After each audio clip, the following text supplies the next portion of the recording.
दोनों ने औपचारिक तौर पर यह माना है कि सीमा का प्रश्न एक जटिल मुद्दा है जिसके समाधान के लिए पेशेंस की आवश्यकता है तथा इस इशू का फेयर, रीजनेबल और म्यूचुअली एक्सेप्टेबल समाधान शांतिपूर्ण बातचीत के द्वारा निकाला जाना चाहिए। अंतरिम रूप से दोनों पक्षों ने यह मान लिया है कि सीमा पर पीस और ट्रैंक्विलिटी बहाल रखना बाइलेटरल रिलेशंस को बढ़ाने के लिए यह अत्यंत आवश्यक है। मैं यह भी बताना चाहता हूं कि अभी तक इंडिया चाइना के बॉर्डर एरियाज में commonly delineated line of actual control नहीं है और एलएसी को लेकर दोनों का परसेप्शन अलग अलग है। इसलिए पीस और ट्रैंक्विलिटी बहाल रखने के लिए दोनों देशों के बीच कई तरह के एग्रीमेंट्स और प्रोटोकॉल्स भी हैं। इन समझौतों के तहत दोनों देशों ने यह माना है कि एलएसी पर पीस और ट्रैंक्विलिटी बहाल रखी जाएगी, जिस पर एलएसी की अपनी अपनी रेस्पेक्टिव पोजीशंस और बाउंड्री क्वेश्चन का कोई असर नहीं माना जाएगा।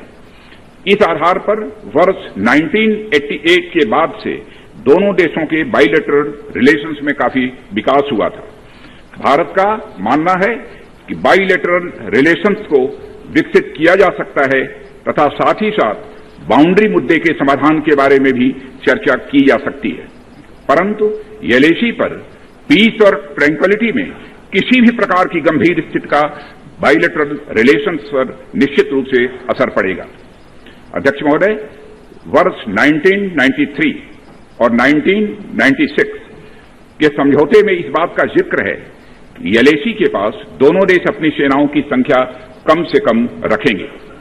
समझौते में यह भी है कि जब तक बाउंड्री इश्यूज का पूर्ण समाधान नहीं होता है तब तक एलएसी को स्ट्रिक्टली रेस्पेक्ट और एडहेर किया जाएगा और उसका उल्लंघन किसी भी सूरत में नहीं किया जाएगा। इन समझौतों में भारत व चाइना एलएसी के क्लैरिफिकेशन द्वारा एक कॉमन अंडरस्टैंडिंग पर पहुंचने के लिए भी कमिटेड हुए थे। इसके आधार पर 1990 से 2003 तक दोनों देशों द्वारा एलएसी पर एक कॉमन अंडरस्टैंडिंग बनाने की कोशिश की गई, लेकिन इसके बाद चाइना ने इस कार्रवाई को आगे बढ़ाने पर सहमति नहीं जताई है। इसके कारण कई जगहों पर चाइना तथा भारत के बीच एलएसी परसेप्शंस में ओवरलैप है।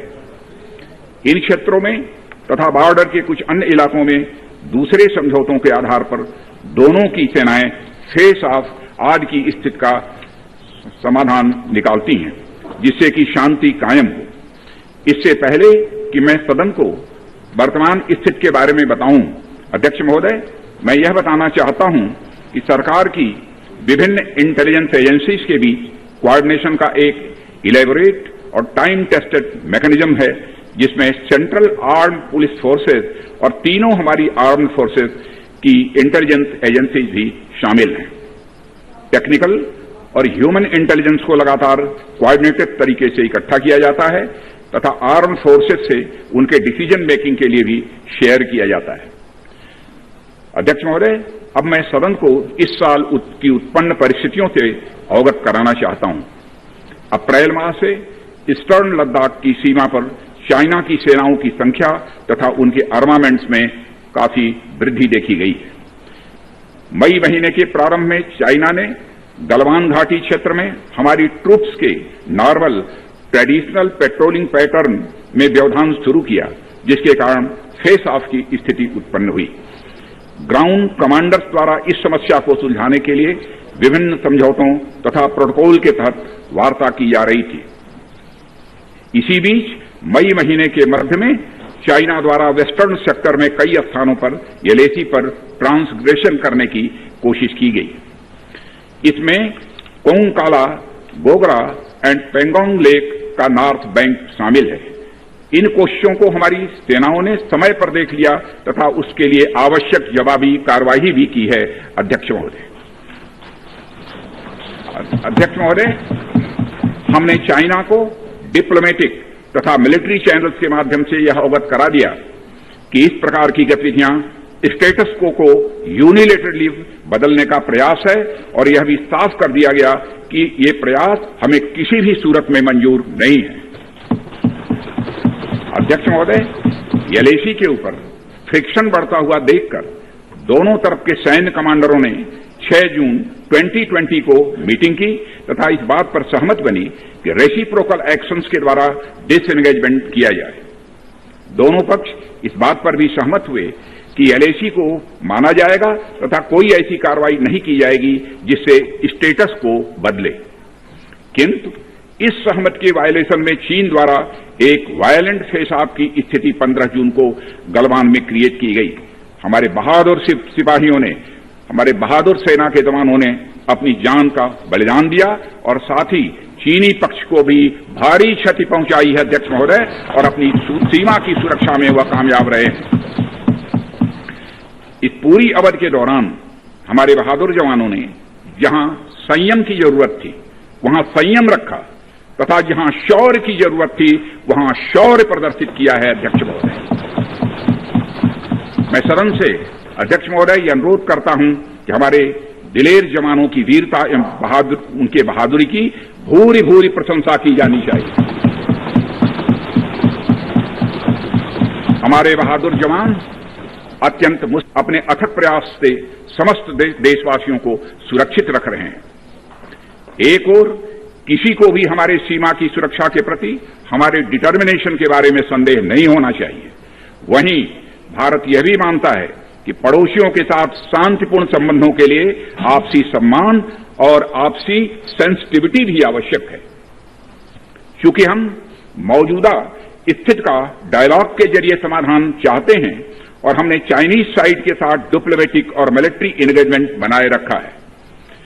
इन डिस्कशंस में 3 की प्रिंसिपल्स हमारी अप्रोच को तय करते हैं।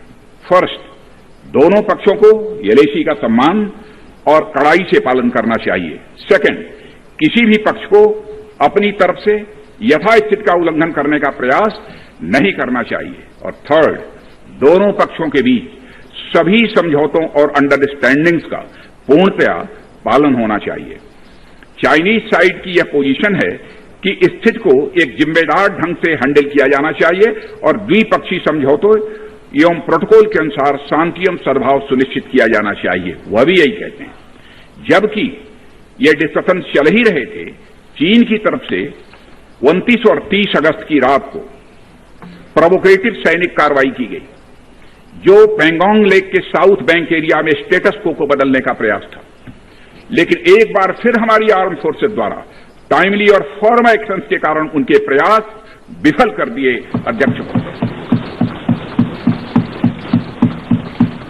अध्यक्ष महोदय, जैसा कि उपर्युक्त घटनाक्रम से यह स्पष्ट है, चीन की कार्रवाई से हमारे विभिन्न द्विपक्षीय समझौतों के प्रति उसका डिसरिगार्ड पूरी तरह से दिखता है। चीन द्वारा ट्रूप्स की भारी मात्रा में तैनाती किया जाना 1993 और 1996 के समझौतों का यह उल्लंघन है। एलएसी का सम्मान करना और उसका कड़ाई से पालन किया जाना सीमा क्षेत्रों में शांति और सद्भाव का आधार है और इसे 1993 एवं 1996 के समझौते में स्पष्ट रूप से यह स्वीकार भी किया गया है। जबकि हमारी आर्म्ड फोर्सेस इसका पूरी तरह से पालन करती हैं। चाइनीज साइड की ओर से ऐसा नहीं हुआ है। उनकी कार्रवाई के कारण एलएसी के आसपास समय समय पर फेस ऑफ और फ्रिक्शंस भी पैदा हुए हैं। जैसा कि मैंने पहले भी उल्लेख किया, इन समझौतों में फेस ऑफ की स्थिति से निपटने के लिए विस्तृत प्रोसीजर्स और नॉर्म्स भी निर्धारित हैं। तथापि इस वर्ष हाल की घटनाओं में चाइनीज फोर्सेस का वायलेंट कंडक्ट सभी म्यूचुअली एग्रीड नॉर्म्स का पूरी तरह से उल्लंघन है। अभी की स्थिति के अनुसार चाइनीज साइड ने एलएसी और अंदरूनी क्षेत्रों में बड़ी संख्या में सैनिक टुकड़ियां और गोला बारूद मोबिलाइज किया हुआ है। पूर्वी लद्दाख और गोगरा और कोंकला और पेंगोंग लेक का नॉर्थ और साउथ बैंक पर कई फ्रिक्शन एरियाज हैं। चीन की कार्रवाई के जवाब में हमारी आर्म्ड फोर्सेज ने भी इन क्षेत्रों में उपयुक्त काउंटर डिप्लॉयमेंट्स किए हैं अध्यक्ष महोदय, ताकि भारत के सिक्योरिटी इंटरेस्ट को पूरी तरह से सुरक्षित रखा जा सके।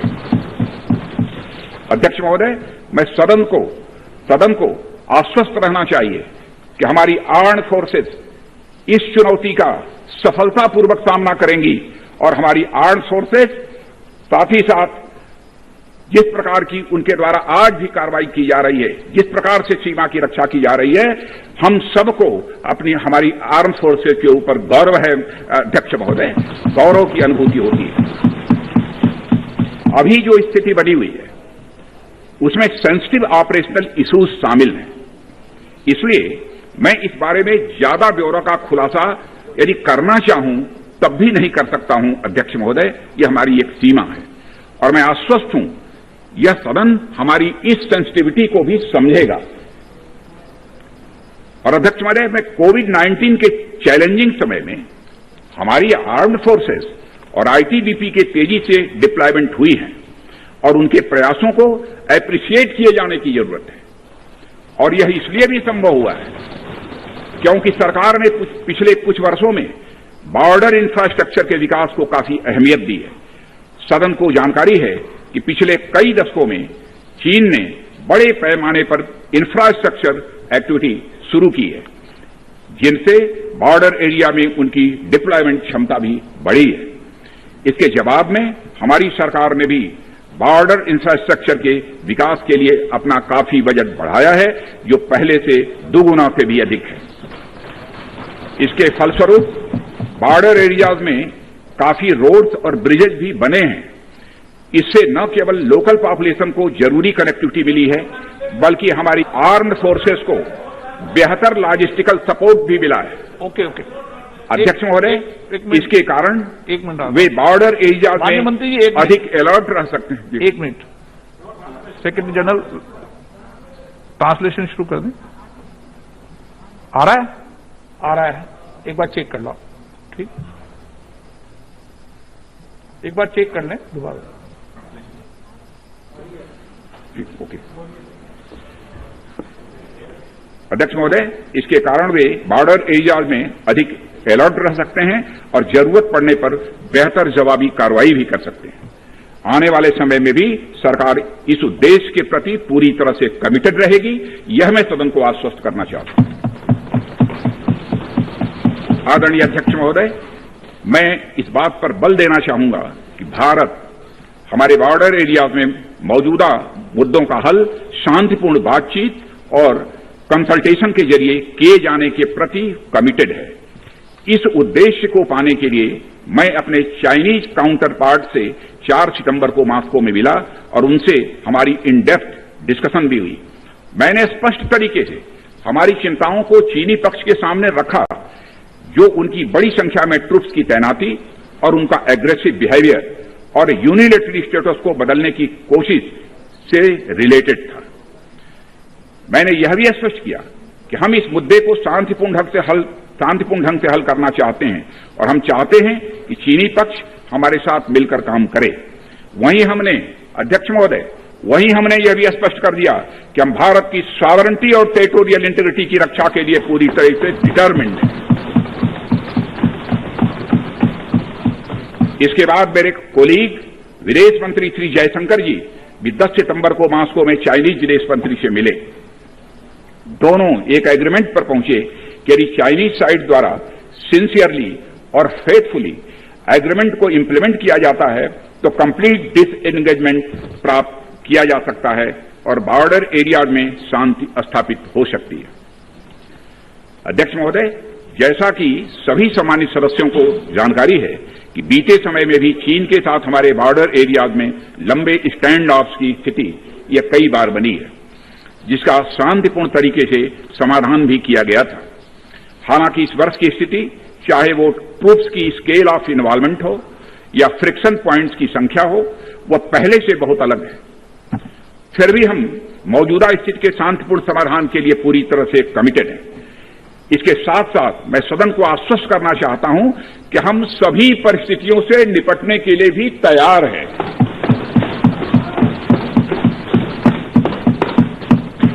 अध्यक्ष महोदय, इस सदन की एक गौरवशाली परंपरा रही है।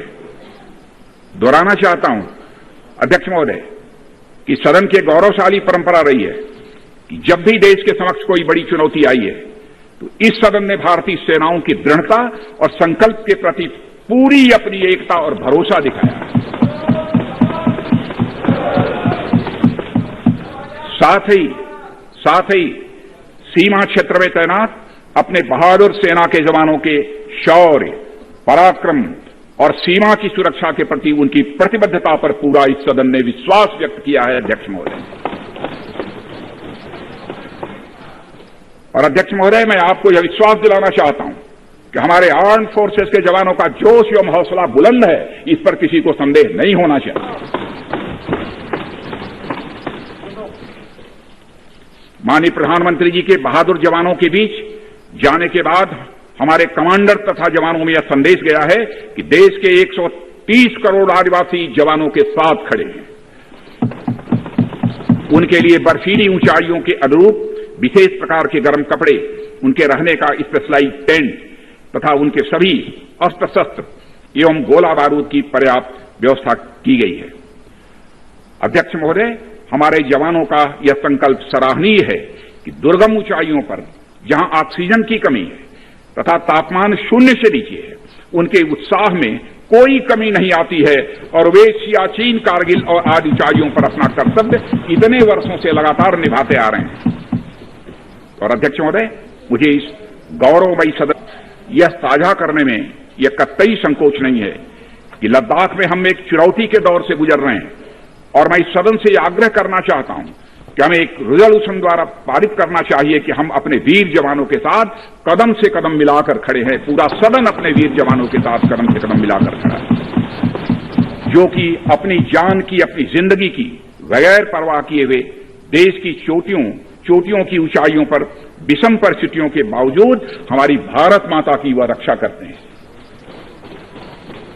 यह समय है जब यह सदन अपने सशस्त्र सेनाओं के साहस और वीरता पर पूर्ण विश्वास जताते हुए उनको यह संदेश भेजे कि यह सदन और सारा देश सशस्त्र सेनाओं के साथ है, जो भारत की संप्रभुता और अखंडता की रक्षा में लगातार जुटे हुए हैं। इन्हीं शब्दों के साथ अध्यक्ष महोदय, मैं अपना निवेदन समाप्त करता हूं। आइटम नंबर 11 महासचिव